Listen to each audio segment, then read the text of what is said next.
पाकिस्तान पे हमला करो, फिर तुम्हें मरियम का पापा याद आए। कैप्टन साहब बड़े गुस्से में थे और ललकार रहे थे कि माँ का दूध पिया है, नीचे हैं आप, माँ का दूध पिया, नीचे उतर आओ। फिर आप लोग फिर नीचे गए। तो उन्होंने क्या आना था कि वो फिर सारे वो मौजूद थे उधर इनका इस्तकबाल करने के लिए। शाह से ज़्यादा वो शाह के जो वफादार होते हैं वो ऊपर आ गए और गालियाँ बदस्तूर देते रहे। आ जाओ नीचे। तो ये फिर इसने मुझे बॉडी टच कर दी। इसने जब टच किया तो मैंने भी फिर थोड़ा सा इसको वो थोड़ा टच किया, मैंने फिर ज़रा कुछ ज़्यादा ही टच कर दिया। बुकला पर जब भी कोई मसला आता है तो ये सारे इकट्ठे हो जाते हैं। ये तो हम बर्दाश्त नहीं कर सकते कि हमारे खड़े हुए वकुला को गालियाँ पड़ जाएं और इनको 4 चपेड़े ना पड़े उसके बाद। तो वो 4 चपेड़े उनको पड़ गई, शाफी इलाज हो गया, इंशाल्लाह शिफा हो जाएगी इन फ्यूचर। ये वहाँ पे कोई मरियम के पापा हैं या कोई इस तरह के, कोई नवाज शरीफ साहब के मुतालिक कोई जुबानी बातें की गई, कोई ताने या कोई इस तरह के कोई जुमले कसे गए, इसमें कितनी सदाकत है? ये वो कैप्टन सफदर साहब आपको अगर चाहें तो ज़्यादा बेहतर बता सकते हैं। कोर्ट्स जो है ना उनका एहतराम करें और उनका आप जैसे सीनियर आदमी का ये वारा नहीं खाती बात कि आप इस तरह करके करेंगे। अगर आप करेंगे तो ये बहुत कम हुआ है। जो कैप्टन सफदर साहब कह रहे थे कि वहाँ पे कोई नारा लगा, आपने कोई नारा सुना या आपके किसी साथी या किसी दूसरे अहबाब की तरफ से ये नारा लगा था वहाँ पे? अगर कोई ऐसा नारा लगा होता और हम सुन लेते, हल्फन हम ये बात करते हैं, तो हम इनको फिर भी इनको बैठ के या उस बंदे को इनसे माजरत करवाते। वो रंगबाजी करने की कोशिश की जिसे पंजाबी में कहते हैं। जब इधर से अच्छी तरह ठुकाई हो गई, दिमाग उनका ठंडा हो गया ना जूते खा के, तो कैप्टन साहब ने अल्टीमेटली हमसे माजरत करके जान छुड़ाई है और उनको करनी भी चाहिए थी। उन्होंने साफ तौर पे मेरी दाढ़ी को हाथ लगाया, अपनी बात से विदड्रॉ ऐसे उन्होंने किया, बैकआउट ऐसे हुए कि वो कहते हैं जी कोई शैतान था और कोई फितना था जो शरारत करके चला गया है। अस्सलाम वालेकुम नाजरीन, मैं हूं आपका मेज़बान अली हमज़ा और आप देख रहे हैं नियो डिजिटल। नाजरीन, आप लोगों ने सोशल मीडिया पे एक वीडियो बहुत ज़्यादा गर्दिश करते हुए देखी होगी जिसमें देखा जा सकता है कि कैप्टन सफदर साहब ज़िला कचहरी में खड़े हैं और कुछ आप आपको कह रहे हैं कि अगर आपने माँ का दूध पिया तो नीचे आएँ। वो मामला आखिर है क्या था? मेरे साथ इस वक्त मौजूद है राना सजाद साहब। ये और इनके कुछ दोस्त अहबाब ज़िला कचहरी में मौजूद थे जब कैप्टन सफदर की जानिब से इनको ललकारा गया और इन्हें कहा कि अगर आपने माँ का दूध पिया है तो नीचे आएँ। बताया ये जा रहा था कि राना सजाद या इनके जो दोस्त अहबाब खड़े थे उनकी जानिब से कुछ ऐसी जुमानी या कोई चोर चोर के नारे लगाए गए जिस पे कैप्टन सफदर गुस्से में आ गए। आखिर सारा मामला है क्या था? राना सजाद साहब मौजूद हैं, इन्हीं से बातचीत करते हैं। अस्सलाम वालेकुम। वालेकुम अस्सलाम। सर, कैसे हैं आप? अल्लाह का शुक्र जी, खैर करिए। सर, सबसे पहले मुझे ये कंफर्म करें, जो ज़िला कचहरी में हमने उस दिन एक वायरल वीडियो देखा कि कैप्टन सफदर साहब ललकार रहे थे कि माँ का दूध पिया तो नीचे आए, वो आप और आपके दोस्त साहब आपको ही कह रहे थे? जी, वो बिल्कुल हमें ही उन्होंने आवाज़ें लगाई थी नीचे से। अब वो क्यों उन्होंने ये बात की उसके मतलब जब हमने उनसे पूछा, वो गालियाँ निकाल रहे हैं कि हमारा तो सिंपल यही मौक़िफ़ था कि हमारे जजेस अंदर बैठे हैं कोर्ट्स में और ये जो इतनी ऊपर आके गालियाँ नीचे से फिर वो अल्टीमेटली ऊपर आ गए चढ़ के और वहाँ पे आके वो जो गंदी गालियाँ और ऐसे वो उनके जो साथी थे, कैप्टन साहब के जो साथी थे, उन्होंने गालियाँ देना शुरू कर दी। तो हमने पूछा भी आखिर वजह तो बताएं भी, ये आप गालियाँ क्यों दे रहे हैं? तो जिसके नतीजे में पता चला कि हमें किसी ने यहाँ से वो चोर वगैरह का कोई कहा है। तो मैंने उनको ये कहा कि हमें तो नहीं यहाँ पे सुना कि किसने आपको चोर कहा है। तो इस बात पे ये सारा तकरार शुरू हुआ। उसके बाद फिर क्या मामला हुआ? कैप्टन साहब बड़े गुस्से में थे और ललकार रहे थे कि माँ का दूध पिया है, नीचे आए। आप लोग फिर नीचे गए? नहीं, हम नीचे तो बाद में गए, ये उससे पहले ही ऊपर चढ़ के आ गए। इनके कैप्टन साहब नहीं आए बल्कि इनके जो कुछ साथी थे जो साथ, वो शाह से ज़्यादा वो शाह के जो वफादार होते हैं वो ऊपर आ गए और गालियाँ बदस्तूर देते रहे। मैंने उनके आगे हाथ तक जोड़े कि मैं एक बुज़ुर्ग आदमी हूँ, सीनियर वकील हूँ, तो ऐसे गालियाँ देंगे तो हमारे कोर्ट, हम पहले तो माफ़ कीजिएगा हमें यही समझ आई कि इनका किसी से शायद कुछ झगड़ा हो गया है। तो बाद में पता चला कि कैप्टन साहब किसी तारीख पे आए थे और जब फिर हमने उनको मना किया कि भाई जो भी आप करना चाहते हैं ये ऐसे आप इस तरह की गालियां मत दें जो हमारे जजेस जो हैं उससे अनॉयड हों। तो ये फिर इसने मुझे बॉडी टच कर दिया, वो जो ब्लू शर्ट वाले को साहब थे। तो मुझे इसने जब टच किया तो मैंने भी फिर थोड़ा सा इसको वो थोड़ा टच किया, मैंने फिर ज़रा कुछ ज़्यादा ही टच कर दिया। ये तो अब फिर वो मैंने इसलिए उनको वार्निंग भी दी, बल्कि मैंने पहले उनको वार्निंग दी कि देखें आपका जो है ना वो पॉलिटिकल इंस्टेबिलिटी चल रही थी मुश्किल से। ये मैंने कैप्टन साहब को कहा कि आप मुश्किल से आप जो हैं वो अपना किसी की मेहरबानी की वजह से ऊपर अब आ रहे हैं। तो ये हम नहीं चाहते कि कचहरी में आपका कुछ झगड़ा या लड़ाई हो जाए। ये आपको वकला फिर आपको, बेशक मैं सच्चा हूँ या झूठा हूँ, वकीलों ने फिर इधर आपका अशर कर देना है। लेकिन वो मेरा कलाम है नरम नाज़िक, उनको आ गया समझ, लेकिन बाद में आया। हाँ जी। वहाँ पे फिर हमने जहाँ तक जो तहकीक की है, रिसर्च किया है कि आप लोगों ने फिर वहाँ पे कोई पकड़ लिया, कोई दमादम मस्कल अंदर भी हुआ वहाँ पे? ये दुरुस्त बात है कि वो फिर कैप्टन साहब को जब बात समझ आ गई, जब हमारी अच्छे तरीके से, और उनको पता चल भी गया, फिर हमने उनको बता भी दिया कि ये तो नहीं है कि हम कोई पीटीआई को रिप्रेजेंट कर रहे हैं यहाँ पे, ये तो नहीं है बात।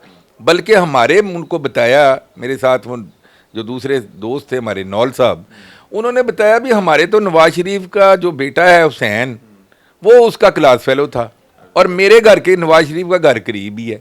तो उनको ये पूछा कि ये यहाँ पे ये सूरत हाल तो नहीं है कि भी हम किसी दूसरी पार्टी को रिप्रेजेंट करते हुए आपको कोई बेइज्जत करना चाहती हैं। अल्टीमेटली आपने बेइज्जत ही होना है यहाँ पे।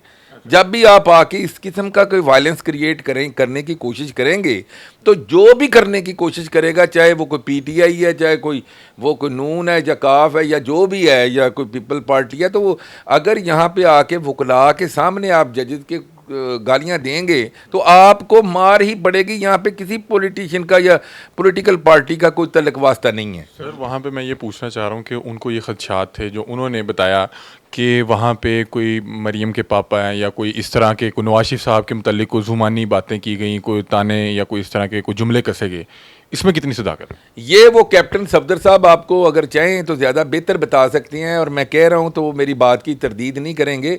उन्होंने एक्सेप्ट किया कि हमारा कोई शैतान था, कोई फितना था हमारे अंदर।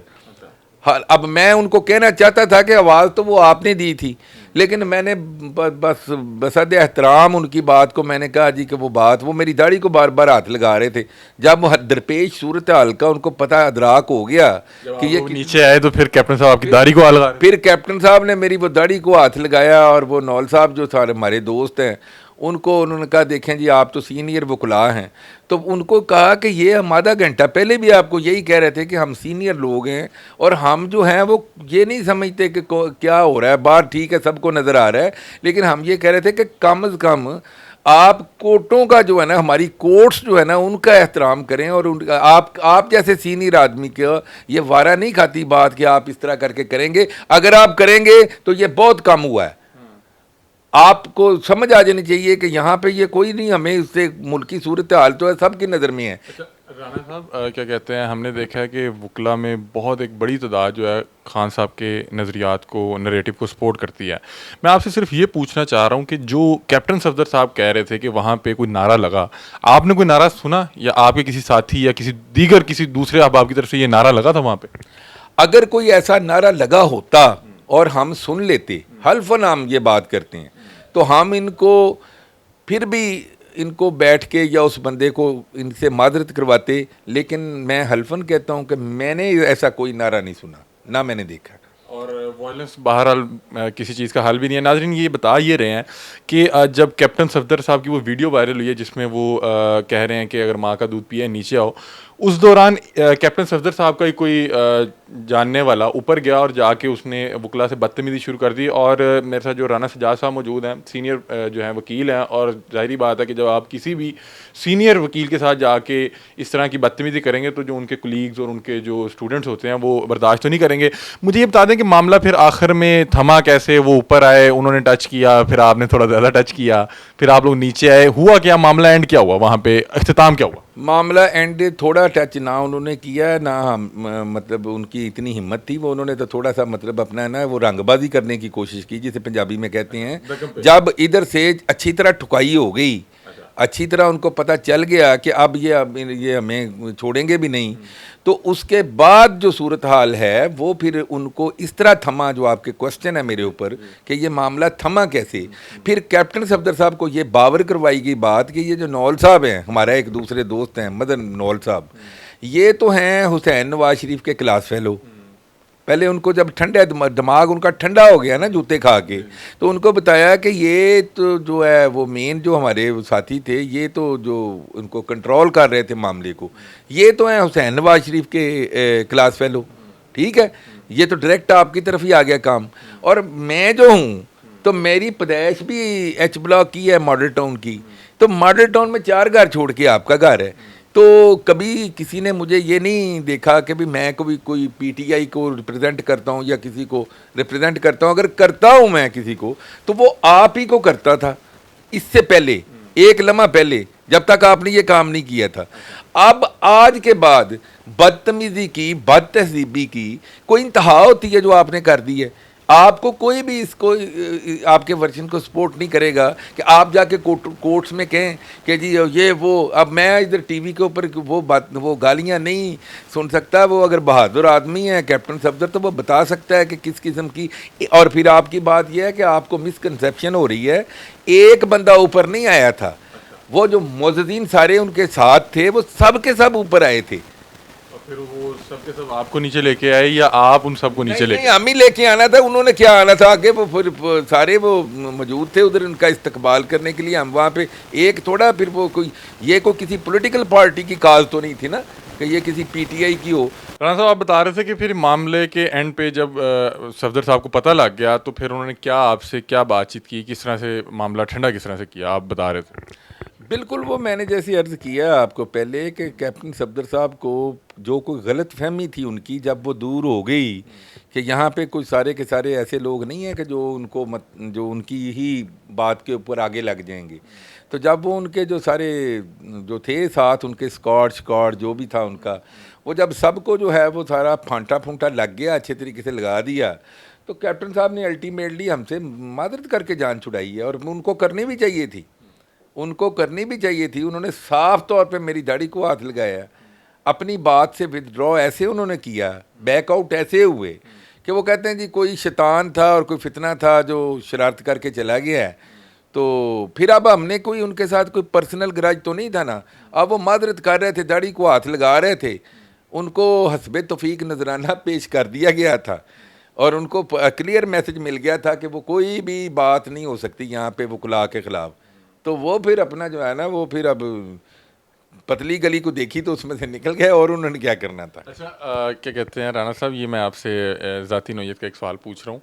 हमने देखा है कि वकला पर जब भी कोई मसला आता है तो ये सारे इकट्ठे हो जाते हैं और बहरहाल सारा कानून जानते हुए भी ये कानून को हाथ में भी ले लेते हैं। तो ये क्या मामला है?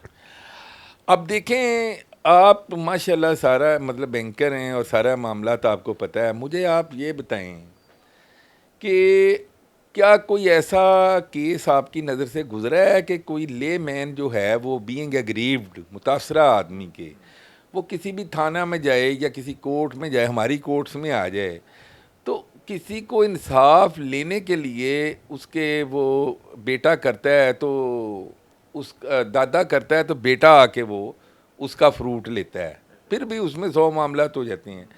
अब वकला जो है वो एक चीज़ को क्लियर देख रहा है कि ये मेरे साथ ज़्यादती हो रही है, तो वो मौके के ऊपर उसका जो चौका, वो मौके के ऊपर चौका या छक्का लगा देता है। तो अगर उसने गलत लगाया हुआ हो तो जैसे ये कहते हैं कि सबके लिए थाने और कोर्ट्स हैं, देखें ना, अगर उस दिन कैप्टन सफदर साहब के साथ कोई ज़्यादती अगर वो समझते हुई थी तो वो बैठ जाते उधर ही।